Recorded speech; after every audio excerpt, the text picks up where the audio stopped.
আমি মাননীয় শিক্ষামন্ত্রী যার সাথে আমার দেখা হয়েছিল তাকে আমি বলতে চাই অবশ্যই তালিমুল ইসলামকে প্রাইমারি লেভেলে বাধ্য করতে হবে।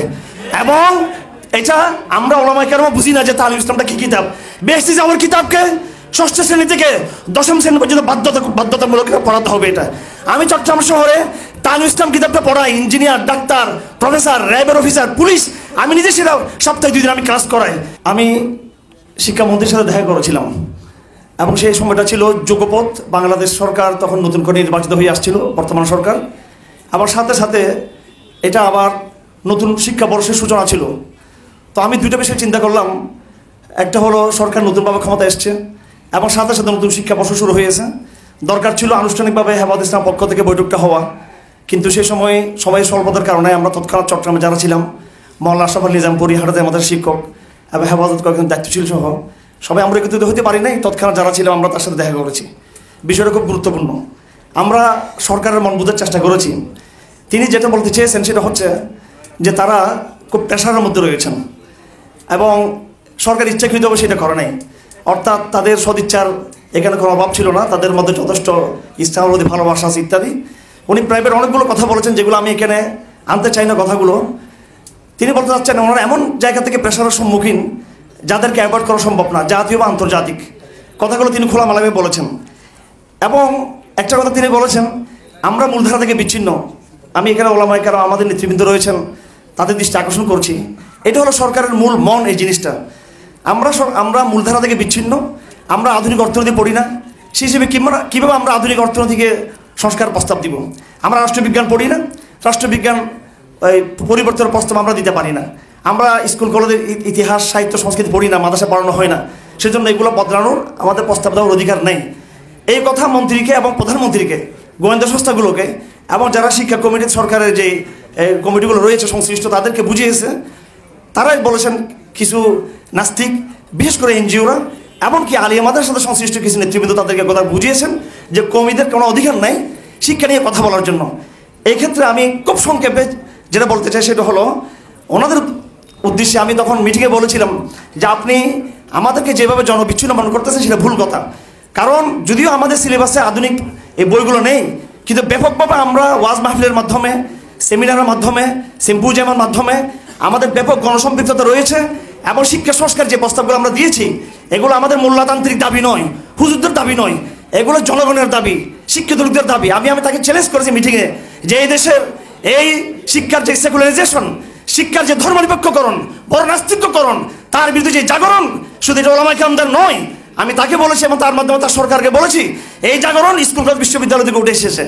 আমাদেরকে যেটা করতে হবে, প্রথমত হেফাজতে ইসলামকে এমন এক জাগরণ সূচনা করতে হবে প্রতিটি স্কুলে, কলেজে, বিশ্ববিদ্যালয়ে দাওয়াতুত তাওহীদের, মিল্লাতে ইব্রাহিমের এমন এক গর্জন শুরু করতে হবে, যার মাধ্যমে একদিন স্কুল কলেজ ছেলেরা বলবে, কলেজ ছেলেরা বলবে, বিশ্ববিদ্যালয়ের ছেলেরা বলবে, প্রিয় শিক্ষক, আমরা এই সিলেবাস মানতে চাই না, আমরা নতুন এক সিলেবাস চাই, তাওহীদ ভিত্তিক সিলেবাস, যেখানে বিজ্ঞানের সাথে তাওহীদের সমন্বয় থাকবে, রাষ্ট্রবিজ্ঞানের সাথে তাওহীদের সমন্বয় থাকবে এবং অর্থনীতির সাথে তাওহীদের সমন্বয় থাকবে।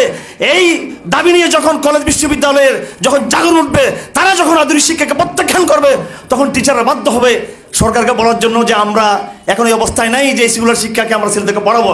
আমাদের দায়িত্ব হলো এখন সেই জাগরণ তৈরি করা। আমার ভাইয়েরা, একটা পয়েন্ট বলে শেষ করে দিচ্ছি। আমাদেরকে মনে করা হয় আনাড়ি, অশিক্ষিত, খ্যাত, ব্যাকডেটেড। এটা আমাদের কিছু সাংবাদিক ভাইরাও হয়তো কিছু, আমি সবার কথা বলছি না, কিছু বুদ্ধিজীবীরা, কিছু রাজনীতিক, কিছু ব্যবসায়ী, কিছু যারা সরকার দায়িত্বে আছেন, তারা এটা মনে করে থাকেন অশিক্ষিত। আমার ভাইয়েরা, একজন ব্যক্তির নাম নিতে চাই, তিনি আমাদের উস্তাদ জাস্টিস আল্লামা তাকি উসমানী। শুধু একদিনের জন্য বাংলাদেশে তাকে উপস্থিত করা উচিত আমি মনে করি। তিনি ওই একদিনের কর্মশালায় দেখিয়ে দিবেন পুরো শুধু বাংলাদেশ নয়, সমস্ত মুসলিম বিশ্বের শিক্ষা ব্যবস্থার কীভাবে ইসলামাইজেশন হতে পারে, তিনি একজনই বলে দিবেন সেটা। তিনি মোল্লা, তিনি আলেম, তিনি মুফতি, তিনি পাকিস্তান সরকার সহ মালয়েশিয়ার, ইন্দোনেশিয়ার, অনেক আরব রাষ্ট্রের পুরো শিক্ষা ব্যবস্থাকে তিনি পরিবর্তন করেছেন, ভূমিকা রেখেছেন। হয়তো তাত্ত্বিকভাবে করেছেন, অনেক যা সফল হতে পারেননি, কিন্তু কমপ্লিট তাদের কাছে প্রপোজাল রয়েছে। আমি রাষ্ট্রকে উদ্দেশ্য করে বলতে চাই, আমাদের কাছে প্রপোজাল আছে আমাদের। আমি এইভাবে কিছু আমাদের ভাইরা রয়েছেন, ডাক্তার মাহাদি, শিক্ষক উপকমিটি রয়েছেন আমাদের হেফাজতে ইসলামে, মাহতাব ভাই রয়েছেন, অনেক বিদ্বান ব্যক্তি রয়েছেন যারা সক্ষম একটা নতুন ইসলামাইজেশন তারা করতে পারেন। এবং আমাদের মধ্যে বিশেষ করে ওলামায়ে কেরাম, আমরা হীনমন্যতার শিকার। আমরা মনে করি আমাদের একেবারে কিছু করে নাই। এই জন্য ওলামায়ে কেরামকে প্রথমে নিজেদের আত্মমূল্যায়ন, আত্মনির্ভরশীল হওয়া, নিজেদের ঐতিহ্য সম্পর্কে, আকাবেদের অবদান সম্পর্কে আমাদেরকে সেই আত্মমূল্যায়ন থাকতে হবে। ভারতবর্ষ রাষ্ট্রপতি থানভী রহমতুল্লাহ আলী সামাজিক আন্দোলনের মাধ্যমে সমস্ত নারীদেরকে প্রথম তিনি শিক্ষার তিনি বীজ বপন করেছেন। এবং আধুনিক ভাইয়েরা মনে রাখবেন, যারা বুদ্ধিজীবী রয়েছেন, সরকার যারা রয়েছেন, যারা মনে করেন আমরা খেত, আমরা অশিক্ষিত, এই কেমব্রিজ ইউনিভার্সিটি এবং এই অক্সফোর্ড, এই হার্ভার্ড বিশ্ববিদ্যালয়, প্রত্যেকটা বিশ্ববিদ্যালয়ের জন্ম হয়েছিল গির্জা থেকে। এবং মানব ইতিহাস সাক্ষী রয়েছে, পৃথিবীর ইতিহাসে এই আধুনিক শিক্ষার বয়স মাত্র 200-300 বছর বেশি নয়, সেকুলারিজমের বয়স 150-200 বছর বেশি নয়। তার আগে মানব জাতি 1000 বছর পর্যন্ত হয়তো গির্জা থেকে, নয় মসজিদ থেকে, নয় পাড়াগোড়া থেকে, ধর্মীয় প্রতিষ্ঠান থেকে তার শিক্ষা গ্রহণ করেছে। আমাদের পূর্বপুরুষ ধর্ম শিক্ষার মাধ্যমে শিক্ষিত হয়েছিল। আজকে আমরা এসে হঠাৎ করে আমরা এই কেমব্রিজের নাম ভাঙিয়ে আমরা কথা বলি, ঢাকা বিশ্ববিদ্যালয়কে বলি প্রাচ্যের অক্সফোর্ড। সে অক্সফোর্ড ইতিহাস ছিল এই গির্জার সাথে যুক্ত, ধর্মের সাথে যুক্ত, বাইবেলের সাথে যুক্ত, ইঞ্জিলের সাথে যুক্ত। সুতরাং আমরা যে দাবি দিচ্ছি ইসলামাইজেশনের দাবি, এটা কোনো ব্যাকডেটের দাবি না, এটা কোনো পশ্চাৎপর দাবি নয়, এটা বরং সময়ের দাবি, বৈজ্ঞানিক দাবি আর বাস্তবসম্মত দাবি। এই কথা আমাদের সকলকে বোঝার তৌফিক দান করুন। ওয়া আখিরু দাওয়ানা আলহামদুলিল্লাহি রাব্বিল আলামিন।